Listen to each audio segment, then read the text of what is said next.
E aí, rapaziada, beleza? Bom dia, boa tarde. Bom, esse aqui é mais um videozinho que eu botei a válvula de prioridade de novo. Botei os planos, coloquei em take. Aí o flucker não ficou bom, aí botei uma válvula e fica mais ou menos assim, ó. O stage 3 intercooler. É legalzinho. Eu ainda fiz uma maldade na saída da válvula, porque eu tinha que fazer alguma coisa, né?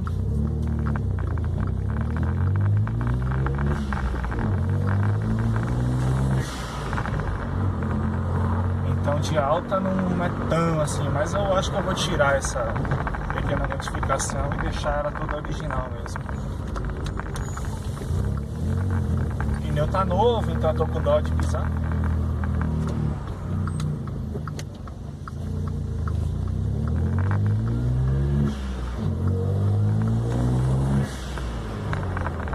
O pneuzinho tá novo, mano. Saiu os cabelos agora.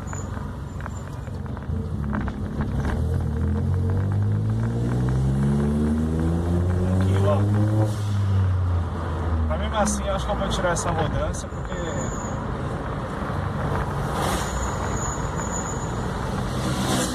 de alta ela estrangula um pouco a válvula e de baixa fica um barulho bem agradável até também.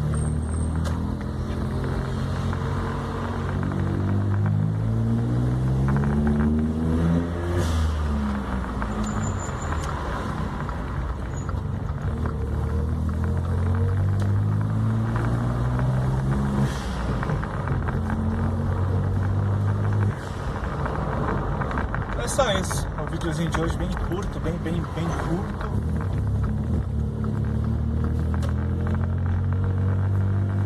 E qualquer coisa é só ir lá no Standard Garage e ver as fotos, o videozinho breve, né, da válvula. Eu vou colocar no final do vídeo também uma foto e o espirro dela como tá com a válvula, com o capô, tá bom? E é isso, grande abraço, até a próxima.